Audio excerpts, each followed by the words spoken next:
अस्सलाम वालेकुम नाज़रीन, से आप सबको खुशामदीद। मेरी आज की वीडियो कुरुल्लुश और हान के बारे में है और आज की इस वीडियो में इसके आने वाली एपिसोड 14 के तीनों ट्रेलर्स का रिव्यू होगा। और नाज़रीन इकराम, आने वाली किस्त के बारे में जो तबसरे सोशल मीडिया पर नजर आ रहे हैं वो बताते हैं कि व्यूअर्स आने वाली किस्त के बारे में किस कदर एक्साइटेड है। मैं सबसे पहले बात करूंगी और हान बे के महल और दीवार के इब्तदाई मनाजिर के बारे में जिसने सबका दिल जीत लिया है। शायद आप लोगों को याद होगा कि मैंने तकरीबन 1 माह पहले जब कुरुल्लुश और हान छुट्टियों पर था तब मैंने इस सीरीज के सेट पर बनाई गई 2 वीडियोस आप लोगों को दिखाई थी, जिसमें हम आसानी देख सकते थे कि इस सीरीज के सेट पर कंस्ट्रक्शन का काम जारी है। और तब मैंने कहा था कि ये और हान बे के महल की तैयारी हो रही है। तो अब वो लम्हा आ गया है जिसका इंतजार काफी अरसे से किया जा रहा था। और इन मनाजिर में रियासत की शान, संजीदगी और ताकत साफ नजर आती है और यही वो माहौल है जो एक तारीखी ड्रामे को असल बनाता है। और आने वाली किस्त के बारे में ऐसा लगता है कि महमद बे का अलाउद्दीन और गोचा को पकड़ लेना और फिर नीलुफर के अगवा का इम्कान, ये सब वाकयात कहानी को एक नए मोड़ की तरफ ले जा रही है। और अब व्यूअर्स को लग रहा है कि अब एक जबरदस्त और यादगार तारीखी किस्त आने वाली है। यानी कि ये ट्रेलर्स देखकर बहुत से लोगों ने ये कहा कि हम क्या तारीफ करें और क्या छोड़ें। आने वाली किस्त वाकई एक अजीम तारीखी किस्त लग रही है। और सच बात तो यही है कि जब स्क्रिप्ट मजबूत हो तो अदाकारी खुद ब खुद बेहतर होती जाती है और यही इस एपिसोड में साफ नजर आ रहा है। और हमारे जहनों में यही सवालात हैं कि आखिर ऐसा क्या हुआ कि स्पोर्चा ने फौज लेकर ओरहान पर हमला कर दिया, और फिर ये कि शाहीन शाह की गद्दारी का मामला क्या वाकई सामने आ जाएगा, और क्या उसका बेटा जो ओरहान का वफादार है और फातिमा को पसंद करता है अपने बाप का राज फाश कर देगा। दुरसों के बारे में मालूम हो चुका है कि उसकी हकीकत खुल चुकी है, तो उसकी हकीकत अब कहाँ तक जाएगी और क्या वाकई नीलुफर को अगवा कर लिया जाएगा। और सबसे बड़ा सवाल कि क्या ओरहान इज़निक पर मुकम्मल कब्जा कर लेगा। वैसे मुझे तो हैरत इस बात पर है कि स्पोर्चा जो खुद को ओरहान के सबसे बड़े दुश्मन दिखा रही थी, तो राइटर्स ने वाकई उसको ऐसे बड़े दुश्मन में बदल दिया है कि वो ओरहान को टफ टाइम देना शुरू हो गई है। स्पोर्चा को शुरू ही से बाहिम्मत, जिद्दी और फैसला करने वाली लड़की दिखाया गया, लेकिन कुछ एपिसोड्स के बाद उसका किरदार थोड़ा बिखरा हुआ महसूस होने लगा। लेकिन अब फिर से ये एक मजबूत अंदाज में सामने आ रही है। स्पोर्चा की दुश्मनी के हवाले से मैं यही कहूंगी कि मुझे लगता है कि कहानी में आगे जाकर स्पोर्चा और ओरहान के दरमियान एक बड़ी लव स्टोरी आने वाली है, क्योंकि मेरा ख्याल ये है कि अगर इतनी शदीद दुश्मनी और टेंशन इन दोनों के दरमियान ना दिखाई जाती तो शायद ये मोहब्बत बाद में इतनी ताकतवर ना महसूस होती। यानी कि जितनी बड़ी दुश्मनी उतनी ही बड़ी लव स्टोरी। इसके अलावा इस पूरी सीरीज में पहली बार एक अलग तरह की कहानी लिखी जा रही है, यानी कि जिसे आजकल एनिमीज टू लवर्स कहा जाता है।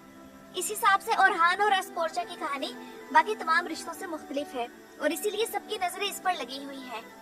क्योंकि आप लोग खुद देखें कि शुरू में दोनों एक दूसरे को बिल्कुल बर्दाश्त नहीं करते थे, फिर आहिस्ता आहिस्ता एक दूसरे की पर्सनैलिटी से मुतासिर होने लगे। और ये बात एपिसोड 13 में इनके डायलॉग से साफ नजर आई है। लेकिन जब शादी की बात सामने आई तो दोनों को दोबारा एहसास हुआ कि वो तो आपस में एक दूसरे के दुश्मन हैं। और फिर खास तौर पर स्पोर्चा के दिल में नफरत और भी बढ़ गई और अब हालात ऐसे लग रहे हैं कि ये शादी अपनी मर्जी से नहीं बल्कि मजबूरी में होगी।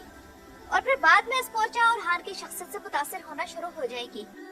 और इस ड्रामे के हवाले से मजीद दुश्मनियों पर बात करें तो इस ड्रामे की सबसे बड़ी खूबी अब ये है कि इसमें दुश्मनियां खुलकर आहिस्ता आहिस्ता सामने आ रही हैं और हान बे के सामने कई मुश्किलात हैं। एक तरफ कुछ तुर्क सरदार उसकी रियासत को मानने के लिए तैयार नहीं, क्योंकि कराची अमारत अलग महाज पर है, और एक और तरफ इल्खानियों का भी दबाव है। लेकिन अब स्पोर्चा भी सामने आ चुकी है और सबसे खतरनाक दुश्मनी शाहीन शाह की खुफिया दुश्मनी है। वो सामने से कुछ नहीं कहता लेकिन दिल में ओरहान के खिलाफ मंसूबे बनाता है। ये पहलू कहानी को और भी दिलचस्प बना देता है और नाजरीन बेचैनी से इंतजार कर रहे हैं कि ओरहान कब और कैसे इस सच को पहचानता है। वैसे इस मामले में हालात जो भी हो, ये बात तो तय है कि अब आने वाली किस्तों में फातिमा खातून की शादी कैंसिल होने वाली है। इसके अलावा नाजरीन इकराम, इस सीरीज में एक और खूबी जो पैदा हो गई है वो ये है कि अब हर किस्त के मनाजिर में डाइवर्सिटी आ गई है। कभी हमें कबीला दिखाया जाता है, कभी बुरसा ले जाया जाता है, कभी हम इज़निक की सैर करते हैं, कभी हम कराची इमारत में पहुंच जाते हैं और कभी हमें कौस्तों दुनिया पहुंचा दिया जाता है। और हर शहर की अपनी फजा है, अपना रंग है और अपनी कहानी है। तो ये मंजर न सिर्फ देखने में खूबसूरत लगते हैं बल्कि हमें उस दौर की जिंदगी का भी एहसास दिलाते हैं। और सबसे बढ़कर ये कि ऐसे मनाजिर देखकर हमारे नौजवान तारीख में दिलचस्पी लेना शुरू कर देते हैं। मर्ती यासियोग्लो और हान के किरदार को बहुत सादा और बावकार अंदाज में निभा रहा है।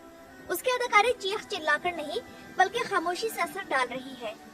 इसके अलावा नाज़रीन इकराम, एक और खूबी जो ड्रामे में पैदा हो गई है वो ये है कि orhan की जाती जिंदगी को हद से ज्यादा नहीं दिखाया जा रहा, और यहाँ तक कि फातिमा खातून और फ्लेवियस के सीन्स भी अब एक हद के अंदर रहकर दिखाए जा रहे हैं।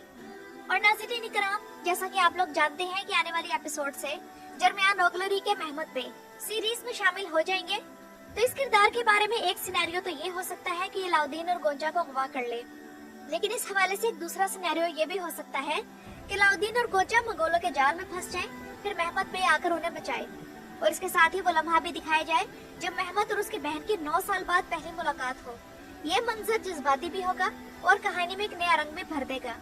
इसके अलावा ये भी मुमकिन है कि महमद बे बज़ाहिर orhan के साथ नजर आए, लेकिन हकीकत में वो खामोशी से उसके खिलाफ खेल खेल रहा हो, और जब जंग छिड़ जाए तो सबके सामने ये सच आ जाए कि वो शुरू ही से orhan का मुखालिफ था, जिस तरह के तारीख में था। तो ऐसे मोड़ ड्रामे को और भी सनसनीखेज बना सकते हैं। और नाज़रीन इकराम, क्या आप लोग जानते हैं कि कुरुलुश orhan सीरीज में हाल ही में एक तारीखी शख्सियत को मुतारिफ कराया गया है, जिसका नाम अलाउद्दीन अर्तना है। पिछले एपिसोड में इसकी पहली मुलाकात बंदरगाह पर दमीर खान से दिखाई गई, जहां वो अपने दस्तावेजात के साथ नजर आता है। तो इस किरदार के बारे में मैं आप लोगों को मुख्तसरन ये बताना चाहूंगी कि अलाउद्दीन अर्तना असल में मंगोल नस्ल से ताल्लुक रखता था। ये शुरू में तैमूर ताश के बिल्कुल करीब था और उसके साथ एनातोलिया के मामलात में शामिल रहा, लेकिन जब तैमूर ताश मिस्र की तरफ फरार हुआ तो अलाउद्दीन अर्तना एनातोलिया में ही रहा और वही अपनी ताकत और असर रसूख बढ़ाता चला गया। बाद में जब इल्खानी सल्तनत का ज़वाल आया और वो टूट फूट का शिकार हो गई, तो अलाउद्दीन अर्तना ने इस मौके को गनीमत समझा और अपनी आजादी का ऐलान कर दिया। उसने अनातोलिया के वस्ती इलाके में अपनी एक अलग रियासत कायम की, जिसे तारीख में अर्तनावियों की रियासत कहा जाता है। अलाउद्दीन अर्तना ने सबसे पहले सिवास शहर को अपना मरकज बनाया और बाद में कैसरिया को भी अपनी रियासत का दारुल हुकूमत बनाया। इस तरह उसने अनातोलिया में एक मजबूत सियासी और इंतजामी बुनियाद कायम करने की कोशिश की। उस जमाने में orhan गाजी की तवज्जो ज्यादातर यूरोप की तरफ थी, खासतौर पर रुमेलिया के इलाकों में फतुहात और तोसी पर, जबकि इसके बरक्स अलाउद्दीन अर्तना की पूरी तवज्जो अनातोलिया में अपनी रियासत को मजबूत बनाने, नज़्म व नस्क कायम करने और इक़्तिदार को मुस्तहकम करने पर मरकूज थी। अलाउद्दीन अर्तना की 1352 ईस्वी में वफात हो गई और उसके बाद उसकी कायम की हुई रियासत आहिस्ता आहिस्ता कमजोर होने लगी, और अंदरूनी झगड़ों, इक़्तिदार की लड़ाइयों और कमजोर हुक्मरानों की वजह से ये इमारत अपना असर खोने लगी। आखिरकार ये रियासत उस्मानी सल्तनत में शामिल हो गई और ये अमल सुल्तान बायज़ीद अव्वल के दौर में मुकम्मल हुआ। इस तरह अलाउद्दीन अर्तना की कायम करदा रियासत तारीख का हिस्सा बन गई और उस्मानी सल्तनत अनातोलिया में मजीद मजबूत हो गई। तो इस किरदार को सीरीज में शामिल करने का मकसद ये है कि कुरुलुश orhan में ये दिखाया जा रहा है कि उस दौर में सिर्फ उस्मानी ही ताकतवर नहीं थे, बल्कि अनातोलिया में कई और हुक्मरान और कई इमारतें मौजूद थी जो अपने अपने अंदाज में इक़्तिदार और बका की जद्दोजहद कर रही थी। इनमें जरमियान ओगलरी और करासी ओगलरी को तो शामिल कर दिया गया है, तो अब इनके साथ साथ अलाउद्दीन अर्तना की जद्दोजहद भी दिखाई जाएगी, जो कि उसकी अलग रियासत के लिए होगी। और नाज़रीन इकराम, तो व्यूअर्स का ये कहना है कि चूंकि अब इस सीरीज में रोमांटिक किरदारों और सीन्स की ज्यादा गुंजाइश नहीं रही, बल्कि फोकस orhan गाजी की फतुहात पर कर दिया गया है, तो फिर इस चीज की कोई तुक नहीं बनती कि फातिमा नूरगुल दली को इस राइटर्स की टीम में शामिल रखा जाए। और चूंकि ड्रामा बेहतर हो गया है, तो अगर इसे निकाल दिया जाए तो इससे ड्रामे की कहानी पर फर्क नहीं पड़ेगा। लेकिन नाज़रीन इकराम, मैं यहाँ यही कहूँगी कि बेहतर है कि फातिमा नूरगुल दली को नजरअंदाज कर दिया जाए। और चूंकि वो एक औरत है, इसलिए वो सियासी साजिशें, जंगी हिकमत अमली या ज़हीन मंसूबे नहीं लिख सकती, बल्कि उसकी ज्यादातर तवज्जो मोहब्बत और जज्बाती ड्रामे पर होती है। तो फातिमा अगर इस सीरीज के हीरो और दूसरे मर्द किरदारों के अहम मनाजिर में मुदाखलत ना करे और पूरी किस्त का कुछ हिस्सा सिर्फ अपने फेवरेट किरदार को दे दे, तो फिर ये इस राइटर्स की टीम में अगर शामिल रह ले तब भी कोई हर्ज नहीं। और नाज़रीन इकराम, एक बात तो अब महमद बोजदाई के सामने वाज़ेह हो जानी चाहिए कि नाज़रीन कुरुलुश orhan को बहुत गौर से देख रहे हैं। हर मंजर, हर डायलॉग और हर किरदार पर नजर रखे हुए हैं। लोग चाहते हैं कि कहानी में रोमांस भी हो लेकिन हद में रहे, दुश्मनी हो लेकिन बामकसद हो, और सबसे बढ़कर ये कि तारीखी ड्रामे का वकार बरकरार रहे। और मदाहों की यही दिलचस्पी, यही बहस और यही तवक्कुआत इस बात का सबूत है कि ये सीरीज अब सिर्फ एक ड्रामा नहीं, बल्कि व्यूअर्स के लिए एक संजीदा और जज्बाती सफर बन चुका है। और कुरुलुश orhan सिर्फ जंगों का ड्रामा नहीं, ये रिश्तों, फैसलों, कुर्बानियों और जिम्मेदारियों की कहानी बन गई है। नीलूफर खातून की माँ के तौर पर मजबूती, orhan की हिकमत, दुश्मनों की चालाकियाँ और नए किरदारों की एंट्री, ये सब मिलकर एक मुकम्मल तस्वीर बनाते हैं। तो नाज़रीन इकराम, ये तो थी मेरी आज की वीडियो। अपनी राय का इजहार कमेंट्स में जरूर कीजिएगा। मेरी वीडियो देखने का शुक्रिया।